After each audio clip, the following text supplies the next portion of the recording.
The morning of George's funeral was unseasonably cold for October in Ohio.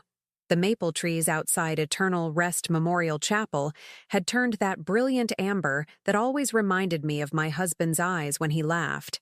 But George wasn't laughing anymore. He'd been gone for 2 weeks, and I was still walking through the world like someone had removed all the sound from my life. I stood in front of my bedroom mirror that morning, adjusting the black dress I'd bought specifically for this day. Not because I was unprepared for death, but because every other black dress in my closet held memories of happier occasions. This one was sterile, appropriate for the sterile grief I was supposed to display for the cameras and distant relatives who would judge how well I was holding up. The house felt enormous without George's presence.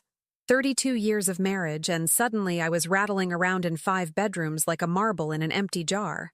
Our children, Alexander, 31, Daisy, 29, and Gabriel, 26, had barely visited during George's final weeks. Too busy with their own lives, they said. Important work commitments. Young families to manage. I understood, of course. I'd raised them to be independent, successful people. I just hadn't realized I'd raised them to be strangers. The funeral home smelled like lilies and industrial carpet cleaner. George lay in the mahogany casket we'd picked out together 20 years earlier, during one of those morbid conversations married couples have about their eventual deaths. He looked peaceful, younger somehow, as if dying had erased the stress lines that had deepened during his final months fighting pancreatic cancer. I took my place in the front row, smoothing my dress, checking my watch. 10 minutes before the service, and my children still hadn't arrived. The chapel was filling with George's colleagues from the engineering firm, neighbors, members of our church.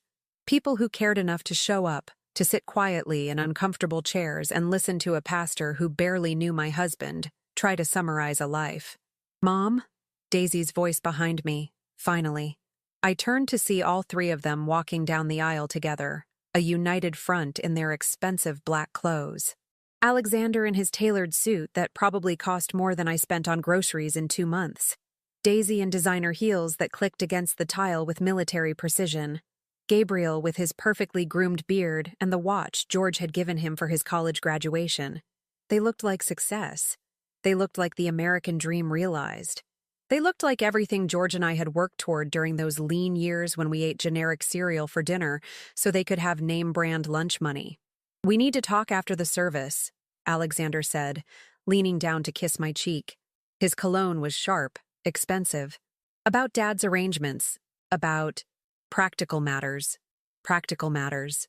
Even then, something cold settled in my stomach.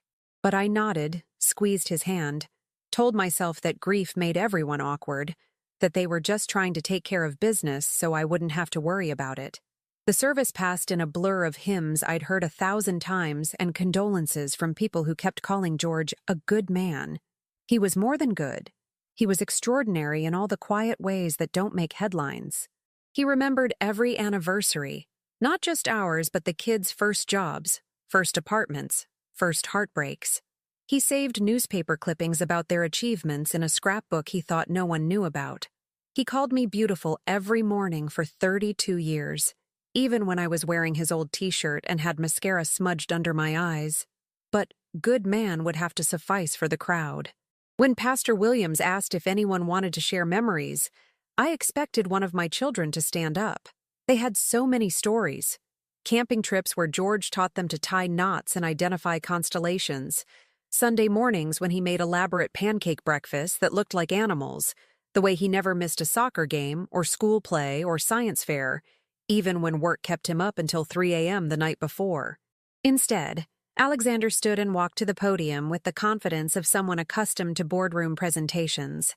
Daisy and Gabriel flanked him, creating a tableau that looked rehearsed. "Thank you all for being here today," Alexander began, his voice carrying clearly through the chapel's sound system. "Our father was a man who believed in family, in tradition, in taking care of the people he loved." I felt a flutter of pride. This was more like it, my eldest son, honoring his father properly. "Dad worked hard his whole life to build something lasting," Alexander continued. "He wanted to make sure his family would be secure, that his legacy would continue through us. And we want everyone here to know that we take that responsibility seriously. Daisy stepped forward slightly, her lawyer's training evident in her posture. Dad made it clear that he trusted us to carry on what he built. The business, the investments, the properties, everything he worked for will stay in the family, managed by those who understood his vision. My breath caught. Something was happening here that I didn't understand. Some script they'd rehearsed that I hadn't been given. Gabriel, my youngest, my baby who used to crawl into bed with George and me during thunderstorms, looked directly at me as he spoke the words that would change everything. He left everything to us. Our mother will be well taken care of. From a distance. The chapel fell silent except for the soft hum of the ventilation system. From a distance. The phrase hung in the air like smoke, visible and choking. I felt every eye in the room turn toward me, some curious, some pitying, some uncomfortable with the naked cruelty they'd just witnessed. I sat perfectly still, my hands folded in my lap, my wedding ring cutting into my finger where I'd been twisting it unconsciously. Nobody looked me in the eyes after that. Not the pastor when he concluded the service, not the funeral director when he offered his practiced condolences, not my own children when they filed past my chair to accept sympathy from guests who didn't quite know what to say anymore. From a distance, as if I were a problem to be managed, a burden to be minimized, a loose end to be tidily handled by their father's careful estate planning. But here's what my children didn't know as they shook hands and accepted casseroles and promised to stay in touch with people I'd considered family friends. I had helped George write that will. Every single clause, every distribution, every trust and annuity and property transfer. We'd spent months with lawyers, making sure everything was exactly as we wanted it. And we'd planned for this possibility, the possibility that our children might forget who had raised them. 1 week later, as I sat in the lawyer's office watching their faces transform from smug satisfaction to complete horror, I finally understood what George had meant when he told me, 3 days before he died, "Lola, some lessons can only be learned the hard way. Don't forget to subscribe to the channel and comment where you're watching from. Trust me, you'll want to see how this ends." The week between George's funeral and the reading of his will was the longest 7 days of my life. Not because I was grieving. I'd been grieving for months while watching cancer eat away at the man I loved. No, it was long because I was waiting for my children to realize exactly how much they'd underestimated the woman who'd raised them. I spent those days cleaning out George's closet, methodically folding his shirts and pants into donation boxes. His cologne still lingered on the fabric, that woody scent he'd worn since our first anniversary. I found things tucked away in his sock drawer. Old birthday cards from the kids, photos from family vacations, ticket stubs from movies we'd seen together. Evidence of a life fully lived, fully loved. But I also found the folder. It was labeled Lola's Security, in George's careful handwriting, hidden behind his winter sweaters. Inside were copies of documents I'd helped him prepare, bank statements I'd reviewed, correspondence with lawyers I'd sat beside during countless meetings. My children thought their father had been handling business during those long afternoons when they were too busy to visit. In reality, we'd been preparing for war. The phone calls started on day 3. Alexander first, his voice carrying that patronizing tone he'd perfected in business school. "Mom, we need to discuss your living situation. The house is obviously too big for you now, and the maintenance costs." "I'm not discussing anything until after the will reading," I told him, my voice steady despite the fury building in my chest. "Look, I know this is emotional for you, but Dad was very clear about his wishes. We're just trying to make the transition easier. Transition.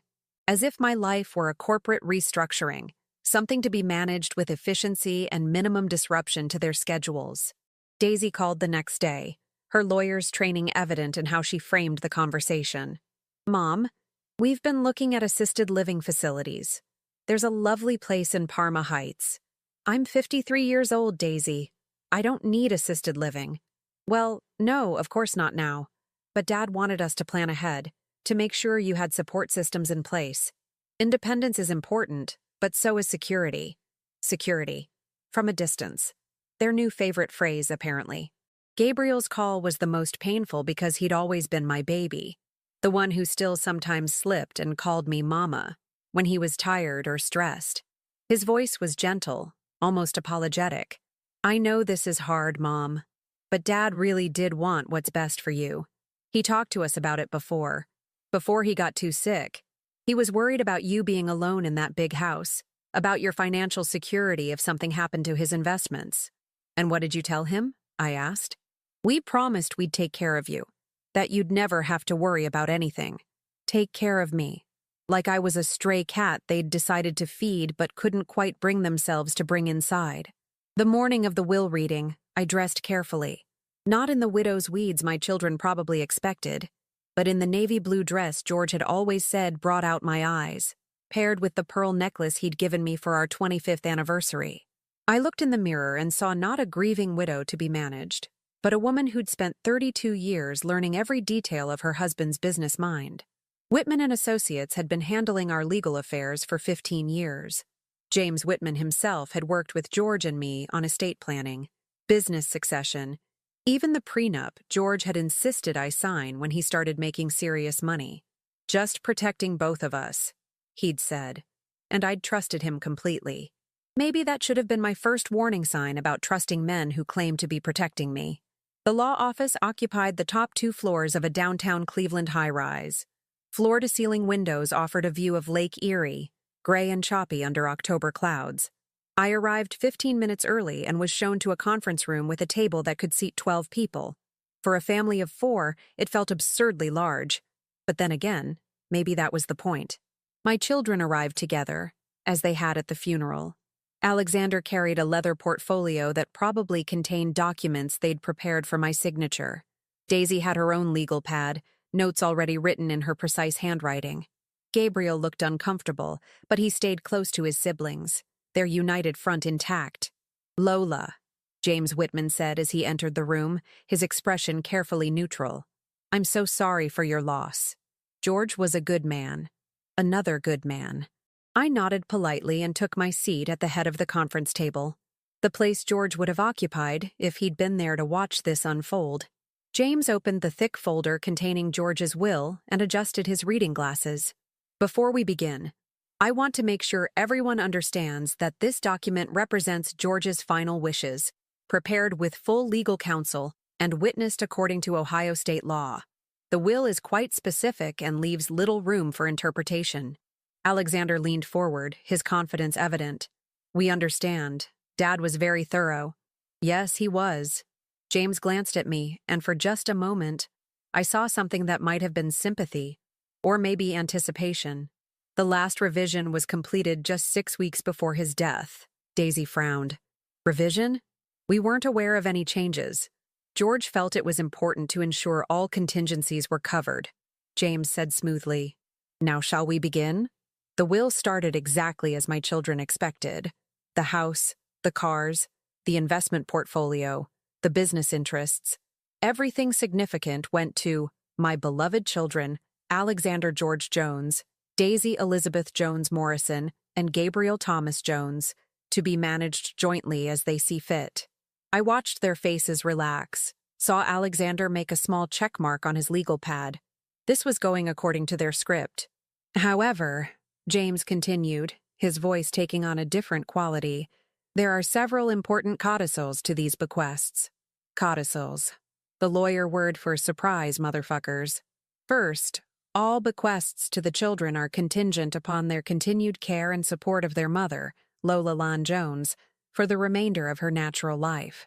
This support must include, but is not limited to, appropriate housing, medical care, and a monthly allowance of no less than $8,000. The confidence drained from Alexander's face like water from a broken glass. Daisy's pen had stopped moving across her legal pad. Gabriel was staring at James as if the words weren't making sense. Second, James continued, his voice gaining momentum, should any of the children fail to meet these obligations, or should they attempt to place Lola Jones in any form of institutional care against her wishes, their individual share of the estate will be immediately forfeit and redistributed to charity. That's, Daisy started, then stopped, her legal training warring with her shock. Third, George has established a trust fund of $500,000 specifically for Lola's use, with herself as the sole trustee. This fund is separate from and in addition to the support obligations outlined above. The room had gone completely silent except for the soft hum of the building's heating system. I sat perfectly still, my hands folded in my lap, watching my children's faces transform from confusion to understanding to something approaching panic. But James wasn't finished. Finally, there is a personal letter from George to his family, which he requested be read at this time. He pulled out a sealed envelope, broke the wax seal with George's signet ring, the one Gabriel was supposed to inherit, and unfolded 2 sheets of paper covered in my husband's familiar handwriting. "My dear children," James began reading, "if you are hearing this letter, it means I am gone, and you are learning the true terms of my will. I hope you are surprised. I hope you are shocked. I hope you are beginning to understand that actions have consequences, and that the woman you just tried to discard is the same woman who helped me build everything you're now fighting over." James paused, glancing around the conference table. The silence was deafening. Alexander had gone pale, his expensive suit suddenly seeming to hang loose on his frame. Daisy was gripping her pen so tightly her knuckles had turned white. Gabriel looked like he might be sick. I remained perfectly still, watching my children's world collapse with the same detached interest I might observe a controlled demolition on the evening news. "The letter continues," James said, clearing his throat. "You probably think this is about money. It isn't. This is about respect. This is about remembering who sacrificed her own dreams so you could chase yours. Your mother worked 2 jobs while going to nursing school so I could focus on building my business. She gave up her career advancement opportunities every time one of you needed her. She postponed her own graduate degree for 15 years because your needs always came first." Alexander found his voice first. This can't be legal. Dad wouldn't have done this without discussing it with us." "I know you're thinking this isn't legal," James continued reading, and I had to suppress a smile at how well George had anticipated this moment. "It is. Your mother and I spent months with lawyers making sure every word would hold up in court. We planned for your shock, your anger, your inevitable attempts to contest this will. We have video testimony, witnesses, medical evaluations proving my mental competency. We thought of everything." Daisy leaned forward, her lawyer instincts kicking in despite her shock. "When was this revision made? Dad was on heavy pain medication the last 2 months. The revision was completed and signed on August 15th, James interrupted. George was lucid, had been off pain medication for a full week on his doctor's orders specifically for this purpose, and had 3 independent medical evaluations confirming his mental capacity. Would you like to see the documentation?" She nodded wordlessly, and James slid a thick folder across the table. Daisy opened it with trembling hands, scanning the medical reports, the psychiatric evaluation, the cognitive assessments, all confirming what she didn't want to believe. Their father had been completely aware of what he was doing when he decided to teach them a lesson. "The letter continues," James said, "but this isn't just about punishment. It's about giving you a chance to become the people we raised you to be. Lola and I always believed that adversity reveals character. Well, here's your adversity. Your inheritance, everything I worked 60 years to build, depends entirely on how you treat the woman who made it all possible." Gabriel finally spoke, his voice barely above a whisper. How long do we have to take care of her?" "For the remainder of her natural life," James replied matter-of-factly. "The will is quite specific about the terms of care required." I watched Gabriel's face crumple as the reality hit him. He was 26 years old, probably assumed I had 30 or 40 more years ahead of me. 30 or 40 years of $8,000 per month. 30 or 40 years of being responsible for my housing, my medical care, my general welfare. 30 or 40 years of remembering that they'd tried to throw me away. "There's more," James said, returning to the letter. "I know this seems harsh.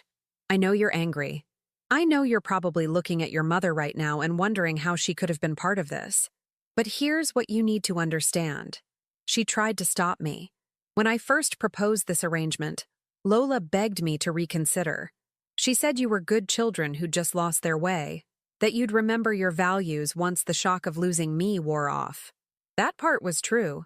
I had tried to talk George out of the more vindictive aspects of his plan. Not because I thought our children deserved mercy, but because I'd believed they might actually learn from their mistake without such dramatic consequences. I'd been wrong about that too. She wanted to give you the benefit of the doubt, James continued. But I knew better. I knew that without consequences, you'd continue treating her like an obligation instead of honoring her like the extraordinary woman she is. So I made the consequences impossible to ignore. Alexander stood abruptly, his chair scraping against the floor. I need some air. This is insane. Sit down, Alexander, I said quietly. It was the first time I'd spoken since entering the conference room, and my voice carried a tone I'd never used with my children before. Not the voice of their patient, long-suffering mother, but the voice of someone who'd spent 30 years learning how to command respect in hospital emergency rooms. He sat. Now, if you're thinking you can just contest this will and be done with it, let me save you the time and legal fees, James read. Your mother has her own attorney, one we hired specifically for this purpose. She has copies of every document, every asset inventory, every financial record. She knows exactly what you're inheriting and exactly what it's worth. More importantly, she knows what it cost her to help me build it. Daisy was frantically taking notes now, her legal mind working even through her shock. What about the business? Dad's company can't be managed from a distance. The business operations are handled through a separate trust, James explained. Your father established a board of directors that includes his 3 most senior partners. You'll receive the profits, but you won't be involved in day-to-day operations unless you choose to be, and only if you're qualified. Unless we choose to be? Alexander's voice cracked slightly. That's my father's company. I've been working there for 8 years, and you'll continue working there if you meet your obligations to your mother, James said calmly. The business succession is contingent on the same terms as everything else. I watched the full scope of their situation dawn on them. This wasn't just about money. It was about their entire futures, their careers, their identities as George Jones's successful children. Everything they'd built their adult lives around was now dependent on treating me with the respect they should have shown all along. I hope you're beginning to understand, James continued reading, that your mother isn't the burden you tried to make her out to be. She's the foundation everything else was built on. And if you can't honor that foundation, then you don't deserve what was built on top of it. The letter went on for another page, outlining specific requirements. I was to live in my own home for as long as I chose. I was to have complete autonomy over my medical decisions. I was to be included in all major family decisions and consulted on any matters affecting my welfare. The monthly allowance was to be paid on the 1st of each month. No exceptions, no delays. But the most important clause was saved for last. Your mother has the sole discretion to determine whether you are meeting these obligations. Her word is final. There is no appeal process, no mediation, no second chances. If she decides you have failed in your duties, you forfeit everything immediately. James folded the letter and looked around the table. There are additional documents outlining the specific charitable organizations that would receive the forfeited assets, but I think you understand the general terms. Alexander was staring at me with an expression I'd never seen before. Not anger, not even resentment, but something approaching fear. Mom, you can't seriously be going along with this. I met his gaze steadily. Your father and I were partners for 32 years, Alexander. In everything. Did you really think he would make decisions about our life together without consulting me? Daisy closed her legal pad with a sharp snap. This is extortion. No, I said, my voice remaining perfectly calm. This is accountability. For the first time in your adult lives, your actions have real consequences. Your father thought that might motivate you to remember who raised you. Gabriel was crying now, quiet tears that he wiped away with the back of his hand. Mom, please. We're sorry about what we said at the funeral. We were grieving, we weren't thinking clearly. You weren't grieving, I interrupted. You were calculating. You saw an opportunity to solve what you perceived as the problem of your aging mother, and you took it. in front of a room full of people who'd known me for decades. The meeting concluded with James distributing copies of all relevant documents and explaining the legal procedures for transferring assets. My children signed where they needed to sign, their movements mechanical, defeated. As we prepared to leave, Daisy made one last attempt at damage control. "Mom, we should talk. As a family. Work out the details of how this is going to work." I gathered my purse and stood, smoothing my dress. "The details are quite clear, Daisy. You have my phone number when you're ready to discuss how you plan to make amends." I walked out of that conference room with my head high, leaving my 3 children to contemplate the wreckage of their assumptions. They'd thought they were inheriting their father's empire. Instead, they'd inherited their mother's judgment. The first 24 hours after the will reading were silent. No phone calls, no visits, no desperate attempts at reconciliation. I spent the time methodically going through George's papers, organizing the financial documents I'd need to monitor my children's compliance with their new obligations. Every bank statement, every investment portfolio, every asset valuation. I knew it all by heart now. Knowledge, I was learning, was its own form of power. I was sitting at George's desk in his home office when the doorbell rang at precisely 9 a.m. the next morning. Through the front window, I could see Alexander's BMW in the driveway, polished and gleaming like his reputation. He stood on my front porch in another expensive suit, holding a large bouquet of white roses, my favorite, though he'd probably had to ask his wife to remember that detail. "Mom," he said when I opened the door, his voice carefully modulated to sound contrite. "I brought you flowers. May I come in?" I stepped aside wordlessly and led him to the living room where George and I had spent countless evenings watching the news and discussing our days. Alexander perched on the edge of the sofa, the roses awkward in his hands. "I want to apologize," he began, clearly having rehearsed this speech. What we said at Dad's funeral was inexcusable. We were overwhelmed, grieving, not thinking straight. We never meant to hurt you. I settled into George's recliner, the leather still shaped to his body, and studied my eldest son. He looked tired, older than his 31 years. The stress of the last 24 hours had carved new lines around his eyes. "What you meant," I said quietly, "was to dispose of me as efficiently as possible. You had plans, Alexander. Probably spreadsheets detailing the cost savings of moving me into some facility where I'd be someone else's problem." His face flushed. "That's not. We were trying to look out for your best interests." "My best interests. According to whom?" "Mom, please, let's not do this.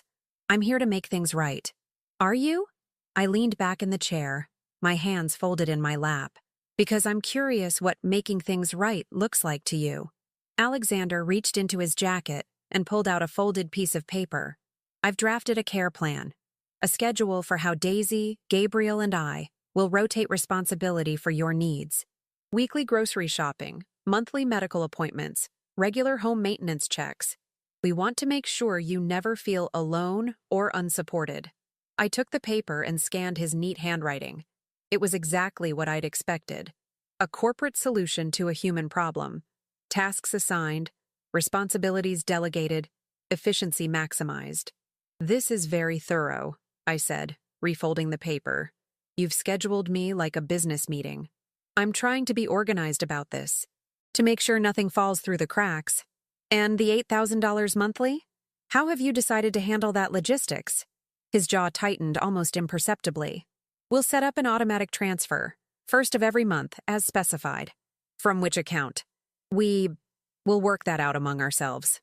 I nodded slowly. "You haven't figured out how to divide the cost yet.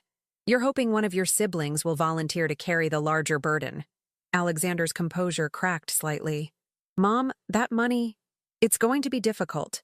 $8,000 a month is $96,000 a year. For potentially 30 or 40 years. That's nearly $4 million, I finished. "Yes, your father and I calculated that when we established the requirement. But don't you think that's excessive? I mean, your expenses can't possibly what, Alexander? Can't possibly be worth what you're paying? Can't possibly justify the inconvenience to your lifestyle?" He set the roses on the coffee table and leaned forward, his business negotiation instincts taking over. I'm just saying we could revisit the terms. Find a more reasonable arrangement that works for everyone. The terms aren't negotiable. But surely Dad didn't mean for this to be a punishment. Didn't he? I stood up, walked to the window overlooking the backyard, where George had taught all 3 children to ride bicycles. Alexander, what did you think would happen when you stood up at your father's funeral and announced that I would be taken care of from a distance? Did you think I would smile and nod and accept that my children had publicly declared me a burden? We never said you were a burden. I turned to face him. You didn't have to say it. Every person in that chapel understood exactly what you meant. The front door opened, and Daisy's voice called out, "Mom? Alexander's car is here? Are you both in the living room?" She appeared in the doorway, still in her work clothes, her lawyer's briefcase in one hand and a bag from my favorite bakery in the other. Gabriel followed behind her, looking even more haggard than Alexander. "We brought cinnamon rolls," Daisy said, holding up the bag. "From Presti's. I remember you always bought them for Sunday breakfast when we were kids." I did remember.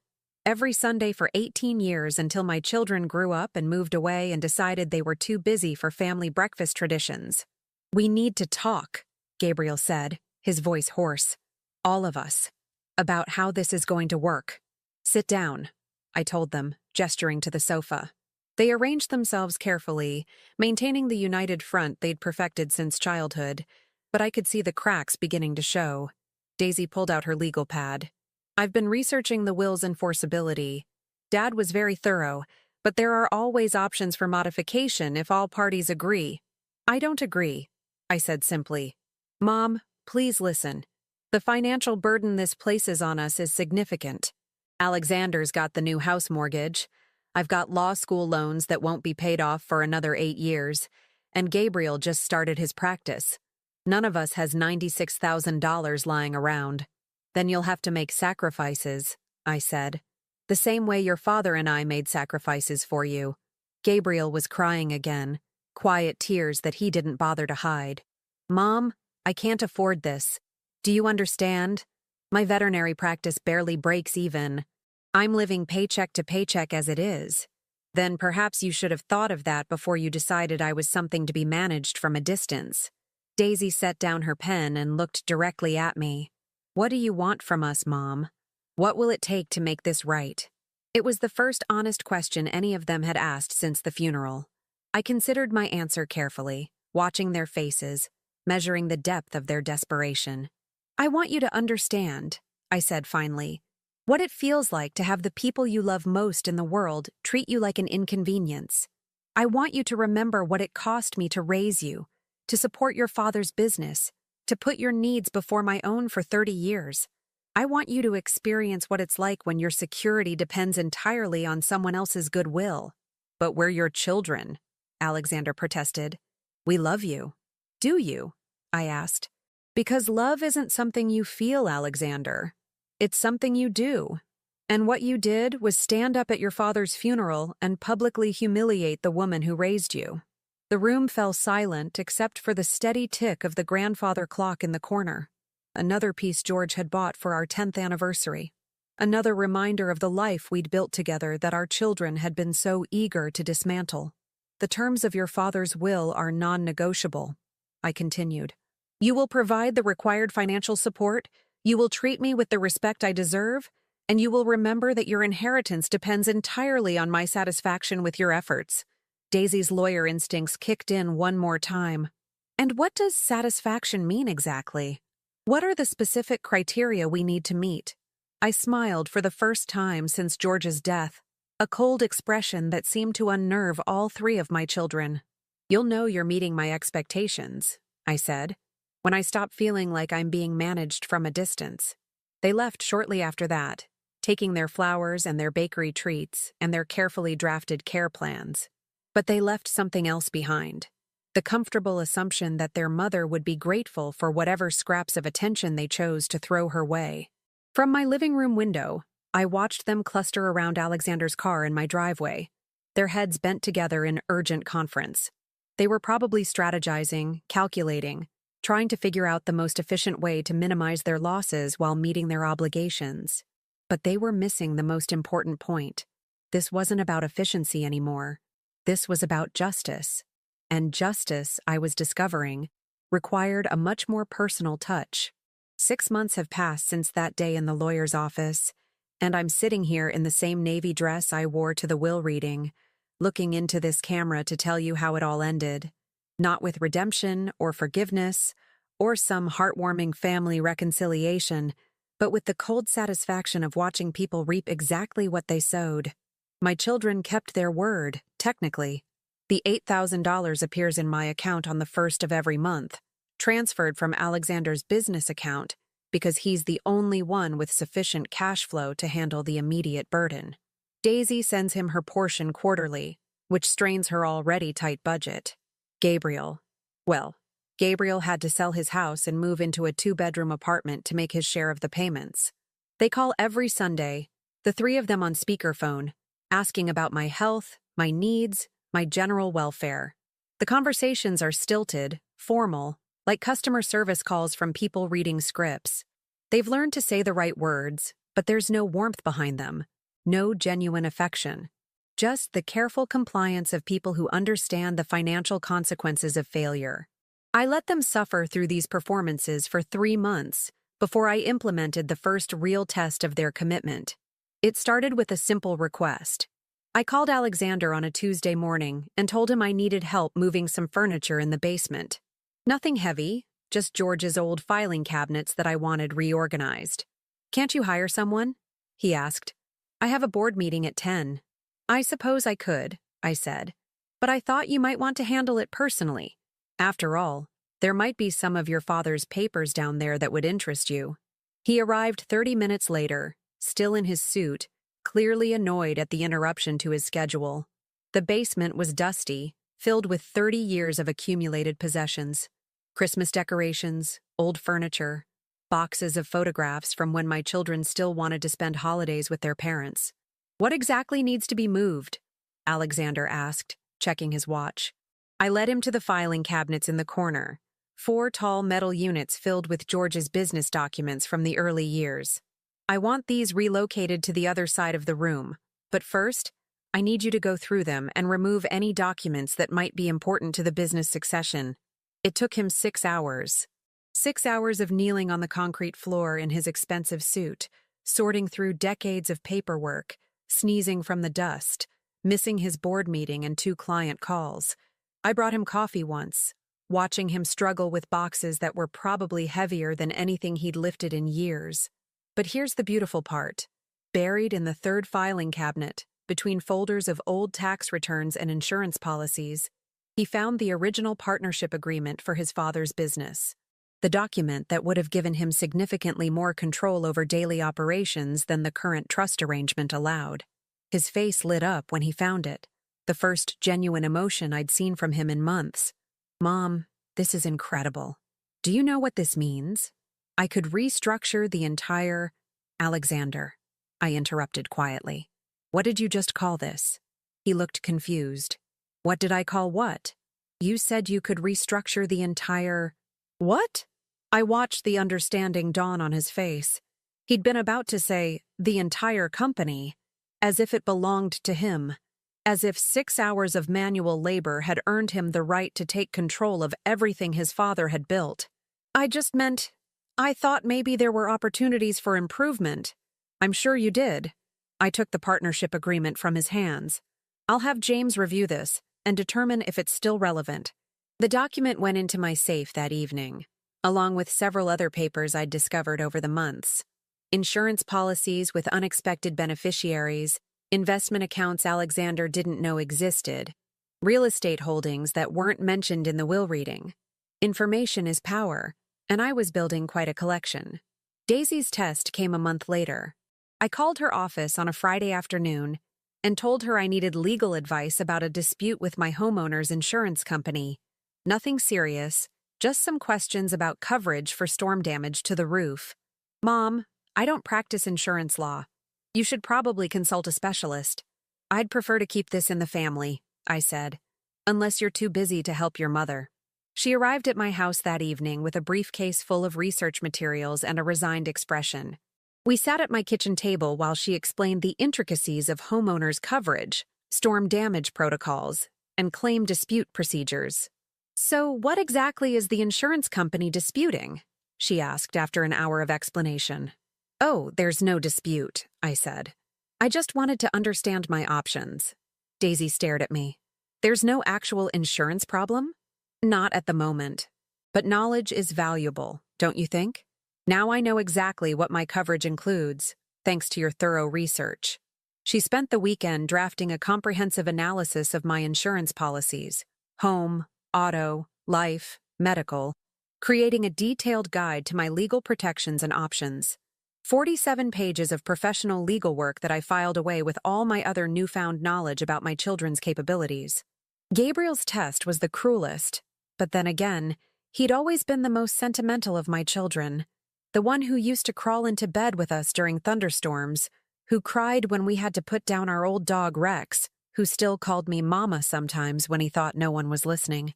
I called him on the anniversary of George's death and told him I was feeling lonely, that I needed company for the evening. Could he come over and just sit with me, maybe look through some old photo albums?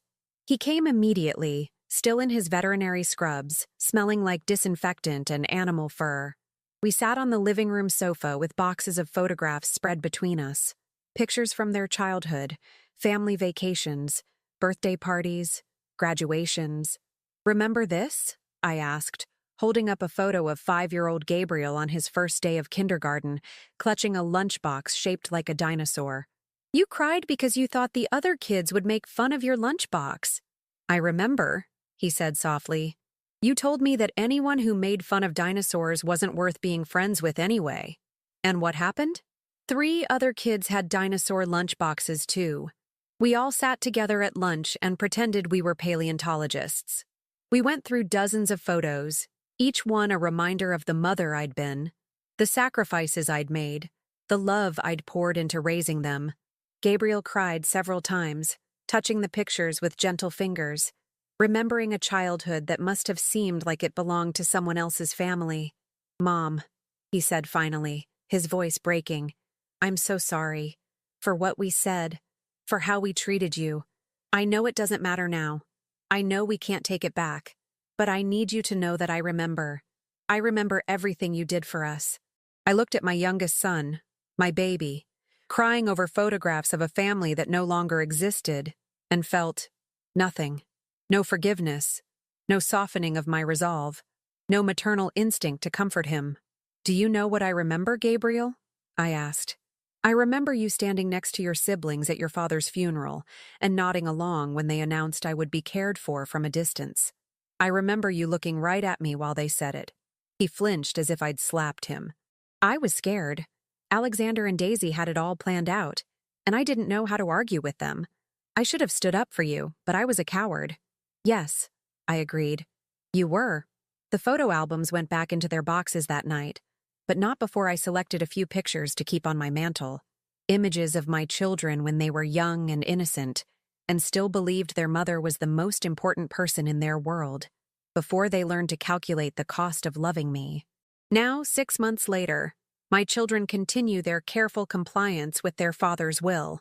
They've learned to perform the rituals of care without the substance of love. They've discovered that duty enforced is a hollow substitute for duty freely given. But here's what they still don't understand. This was never about the money. This was about showing them who they really were when they thought no one was watching. This was about stripping away their comfortable assumptions and forcing them to confront the truth about themselves. They failed that test spectacularly. And now they get to live with the consequences every day for the rest of their lives, paying for the privilege of maintaining a relationship with a mother who no longer loves them. Justice, it turns out, is expensive, but watching people pay for their cruelty with their own misery, that's priceless. Don't forget to subscribe to the channel and comment where you're watching from. Some stories don't have happy endings, and that's exactly how they should be.